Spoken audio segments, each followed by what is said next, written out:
In this video, I'm going to walk you through how to download social media status using Xender. First thing is open up your Xender app. Give it a few seconds. Tap on continue to the app, and now at the bottom here you have some options. Tap on social. Good. So now you can paste the link here to download, or you can simply tap on status. This is for WhatsApp, for Instagram, Facebook Watch. This one download from WhatsApp. So I tap on status here, the first one. So I have option to all this. I have access to all the status. So I want to decide on which one I want to download.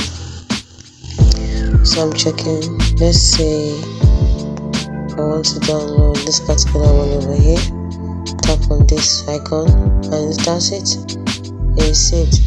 It's as simple as that. Hope you found this video helpful. If you did, like and subscribe to this channel for more.